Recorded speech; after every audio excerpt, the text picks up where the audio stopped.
दोस्तों ये class 9th का साइंस है। एनसीईआरटी चैप्टर 12 है ध्वनि साउंड। इसके बारे में दोस्तों चर्चा करनी है। तो दोस्तों अगर जो आप सबने हमारे यूट्यूब चैनल को अभी तक सब्सक्राइब नहीं किया है तो प्लीज़ हमारे यूट्यूब चैनल को सब्सक्राइब कर लीजिएगा, शेयर कीजिएगा। दोस्तों हम प्रतिदिन विभिन्न स्रोतों जैसे मानवों, पक्षियों, घंटियों, मशीनों, वाहनों, टेलीविज़न, रेडियो आदि की ध्वनि सुनते हैं। ध्वनि ऊर्जा का एक रूप है। ध्वनि ऊर्जा का एक रूप है जो हमारे कानों में श्रवण का संवेदन उत्पन्न करती है। ऊर्जा के अन्य रूप भी हैं जैसे कि यांत्रिक ऊर्जा, ऊष्मीय ऊर्जा, प्रकाश ऊर्जा आदि। तो दोस्तों ये जो है ऊर्जा का जो है एक रूप है। जैसे कि आप जानते हैं जो जो हमको सुनाई पड़ता है साउंड से, वो इलेक्ट्रिक ऊर्जा जो होता है उसको कन्वर्ट होता है ध्वनि ऊर्जा में।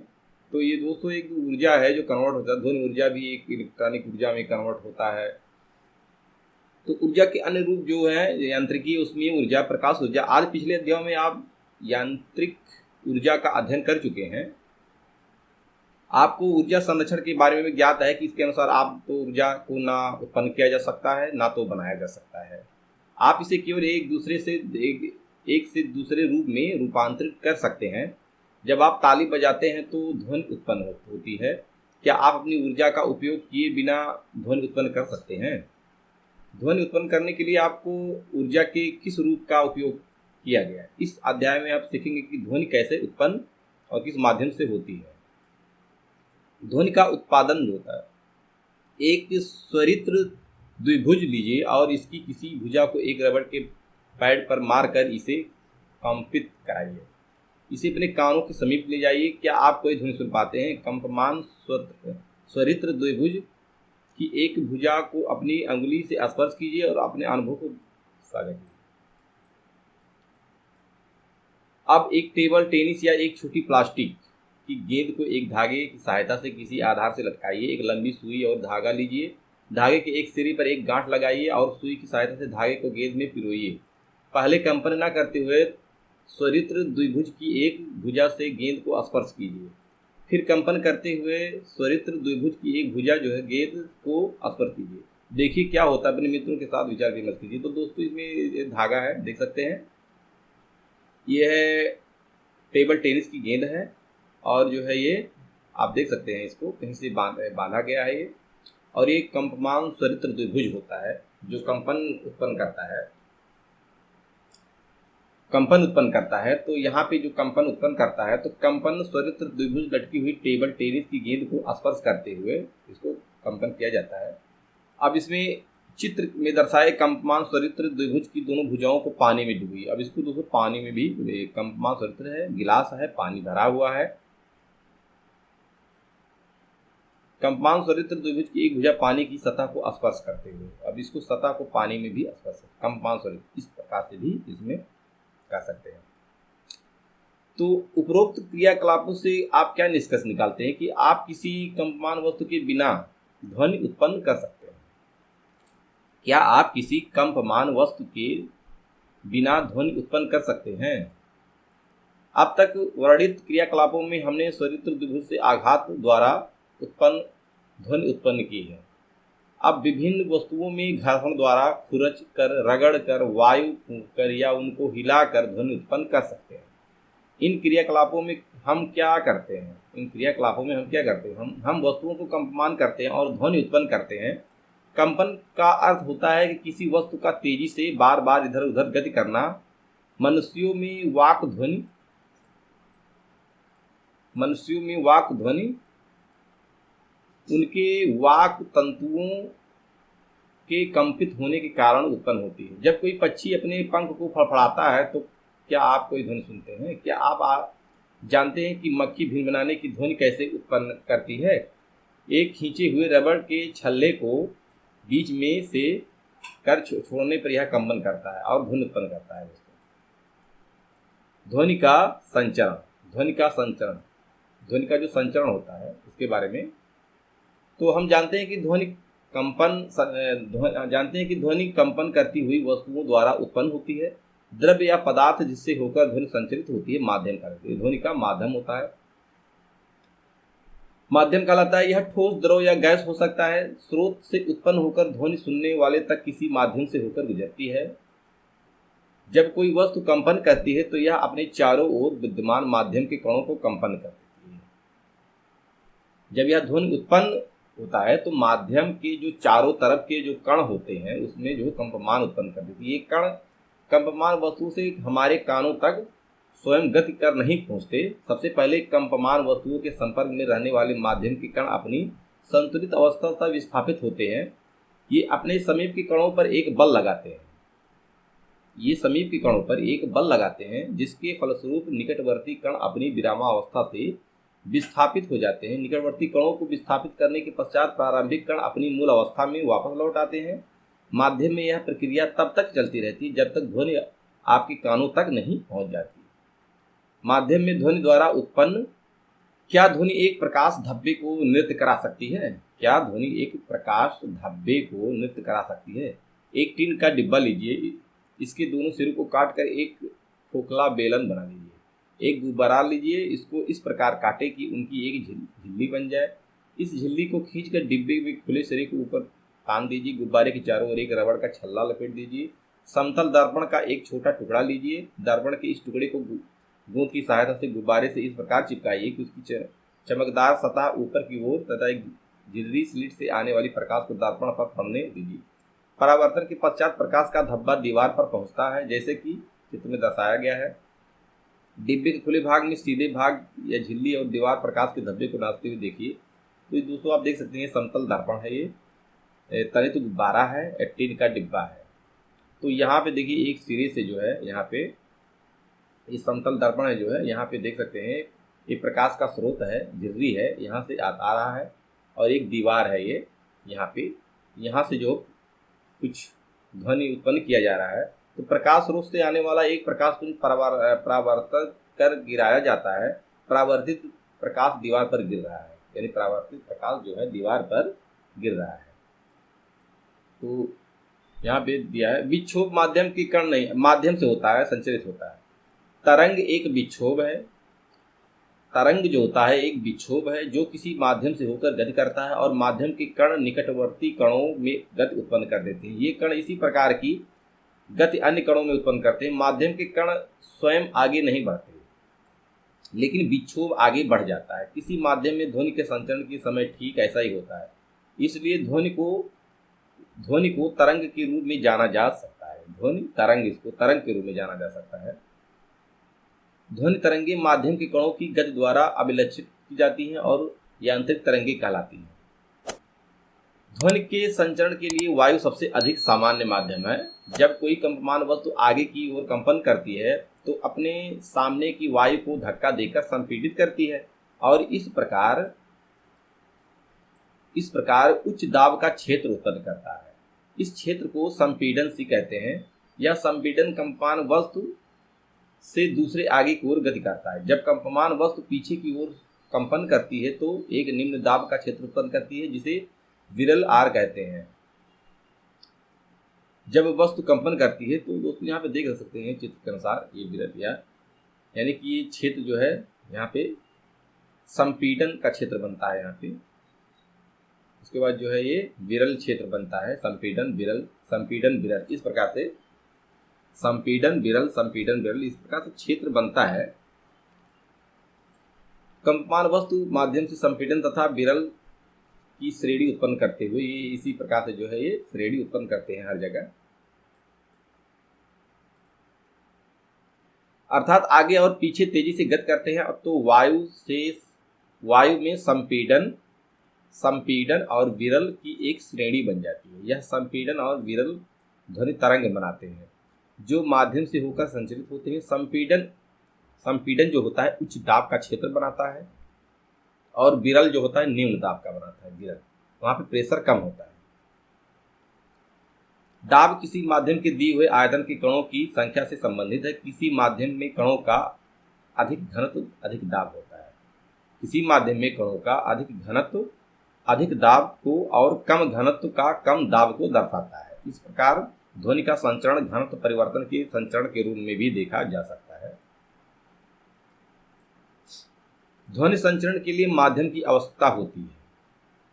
दोस्तों, आप जानते हैं ध्वनि संचरण के लिए जो है माध्यम की भी आवश्यकता होती है, तभी जो है ध्वनि संचरित होगा। ध्वनि एक यांत्रिक तरंग है और इसके संचरण के लिए किसी माध्यम जैसे वायु, जल, स्टील आदि की आवश्यकता होती है। यह निर्वात में होकर नहीं चल सकती।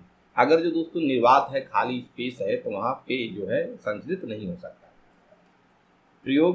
यह प्रयोग दिया हुआ है। एक विद्युत घंटी और एक कांच का, एक विद्युत घंटी है, एक विद्युत घंटी और एक कांच का वायुरुद्ध बेलजार लीजिए।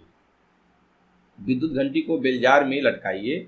बेलजार को चित्र की भांति एक निर्वात पंप से जोड़िए। घंटी के स्विच को दबाने पर आप उसकी ध्वनि को सुन सकते हैं। अब निर्वात पंप को चलाइए। जब बेलजार की वायु धीरे धीरे बाहर निकलती है, घंटी की ध्वनि धीमी हो जाती है। यद्यपि उसमें पहले जैसा ही विद्युत धारा प्रवाहित हो रहा है। कुछ समय पश्चात जब बेलजार में बहुत कम वायु रह जाती है, तब आपको बहुत धीमी ध्वनि सुनाई पड़ती है। यदि बेलजार की समस्त वायु निकाल दी जाए तो क्या होगा? क्या तब भी आप घंटी सुन पाएंगे?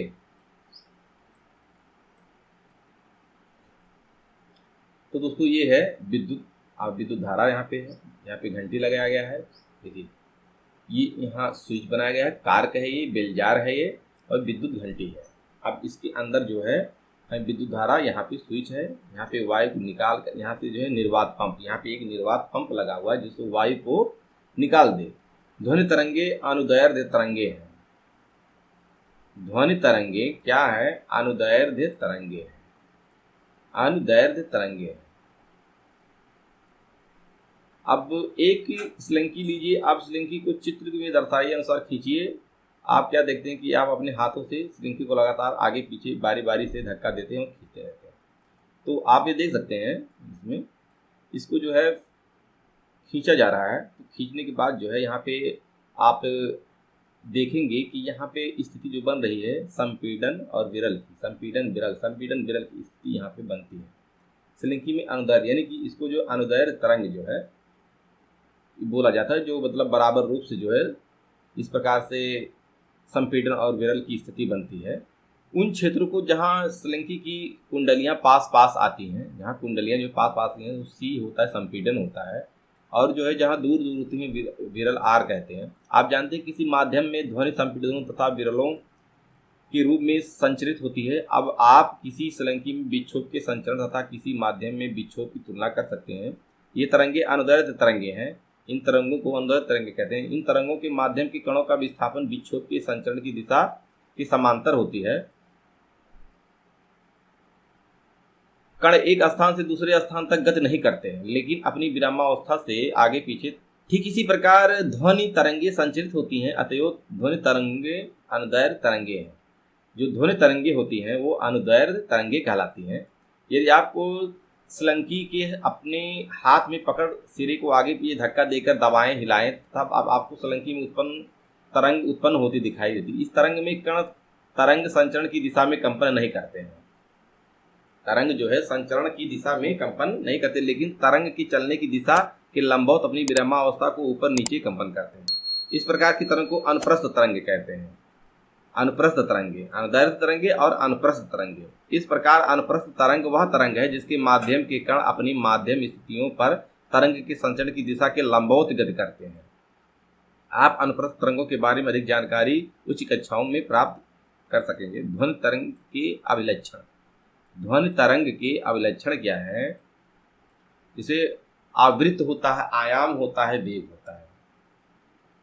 ध्वनि तरंग जो होते हैं उनके अभिलक्षणिक लक्षण होते हैं। आयाम, आवृत्ति होता है। आवृत्ति क्या है? फ्रीक्वेंसी क्या है? आयाम क्या है? वेग क्या है? ध्वनि तरंगों को ग्राफीय रूप में दिखाया गया है, जो प्रदर्शित करता है कि जब ध्वनि तरंग किसी माध्यम में गति करती है तो घनत्व तथा दाब में कैसे परिवर्तन होता है। किसी निश्चित समय पर माध्यम का घनत्व तथा दाब दोनों ही उनके औसत मान के ऊपर और नीचे दूरी के साथ परिवर्तित होते हैं। जब ध्वनि तरंग माध्यम में संचरित होती है तो घनत्व दाब में उतार चढ़ाव होता है। संपीड़न वह क्षेत्र है जहाँ कण पास पास आते हैं। इसी वक्र के ऊपरी भाग में दिखाया गया है। तो दोस्तों ये देख सकते हैं, ये घनत्व विभिन्नताएं हैं। यहाँ पे स्पीकर है, स्पीकर जैसे यहाँ पे संपीड़न है आर है, संपीड़न है आर है, मतलब विरल है। तो और फिर स्पीकर देखिए, यहाँ पे दाब विभिन्नताएं देखिए, यहाँ पे घनत्व विभिन्नताएं दिखाई गई हैं। घनत्व के कारण जो होता है, यहाँ पे जो दाब होता है, दाब के कारण देखिए यहाँ प्रेशर ज़्यादा है, प्रेशर कम है, प्रेशर ज़्यादा है यहाँ पे। अब उसके बाद घनत्व या दाब, अब यहाँ पे देखिए इस प्रकार का जो है, ये जो बोला जाता है, ये तरंग का जो है ये इस प्रकार से यहाँ पे दिया गया है। इसको लेमडा से दर्शाया गया है। इसका एक दूसरे की दूरी जो है औसत घनत्व या दाब या प्रदर्शित करता है यहाँ पे।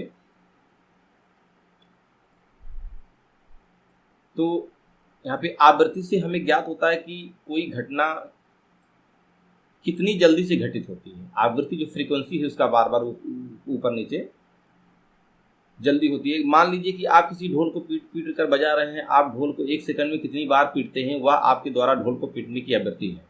हम जानते हैं कि जब ध्वनि किसी माध्यम में संचित होती है तो माध्यम का घनत्व किसी अधिकतम तथा न्यूनतम मान के बीच बदलता है। घनत्व के अधिकतम से न्यूनतम मान तक परिवर्तन में और पुनः अधिक मान तक आने पर एक जो है दोलन, इसको बोला एक दोलन पूरा हो जाता है। एकांक समय में इन दोलनों की कुल संख्या जो होती है ध्वनि तरंग की आवृत्ति कहलाती है।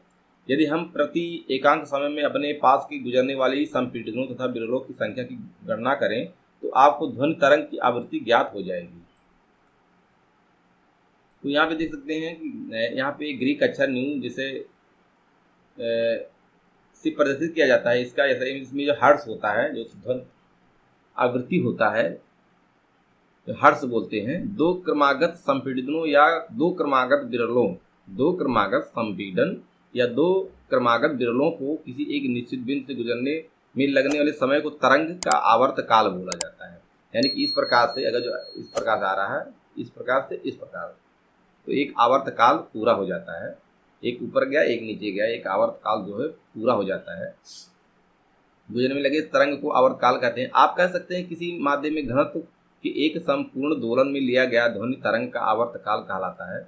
इसे टी अक्षर से निरूपित किया जाता है। इसका SI मात्रक सेकंड में है। आवृत्ति तथा आवर्त काल के बीच संबंध को निम्न प्रकार से दिया है। यानी जो आवृत्ति आपका आवर्त काल है उसका, जैसे आवृत्ति n को डिनोट की तो 1/t आवर्त काल, आवर्त काल और आवृत्ति इसका जो है इस प्रकार से व्यक्त किया जा सकता है 1/t, यानी कि n बराबर 1/t कह सकते हैं। इस प्रकार एक उच्च तारत्व की ध्वनि से हमें ज्ञात होता है कि किसी बिंदु में से एकांक समय में संपीड़न तथा विरल की अधिकतम संख्या गुजरती है। किसी ऑर्केस्ट्रा वाद्य यंत्र में वायलिन तथा बांसुरी एक ही समय बजाई जाती है, एक ही समय बजाई जाती है। दोनों ध्वनियाँ एक ही माध्यम में वायु में चलती हैं और हमारे कानों तक एक ही समय पर पहुँचती हैं।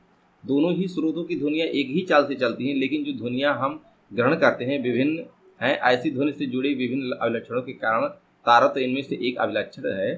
किसी उत्सर्जित ध्वनि की आवृत्ति को मस्तिष्क किस प्रकार से अनुभव करता है उसे तारत्व कहते हैं।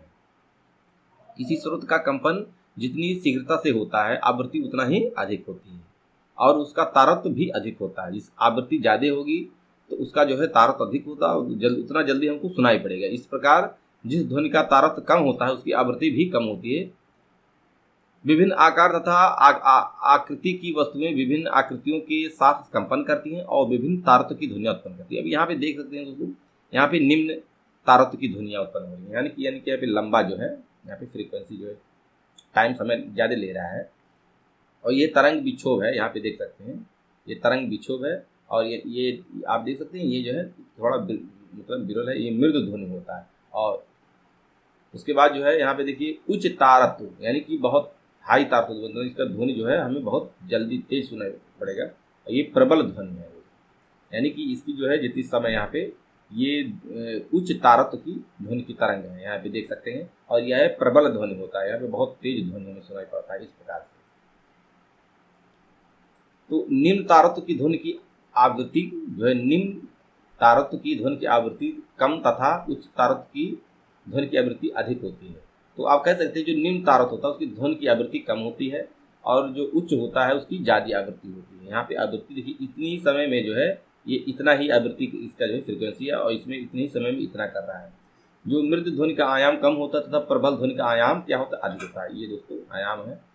तो दोस्तों अब बाकी का वीडियो जो है अगले वीडियो में रिकॉर्ड किया जाएगा दोस्तों। तो दोस्तों अगर जो हमारा वीडियो पसंद आया तो हमारे वीडियो को लाइक कीजिएगा, शेयर कीजिएगा दोस्तों। इसी के साथ अगले पार्ट में मिलेंगे चैप्टर 12 के।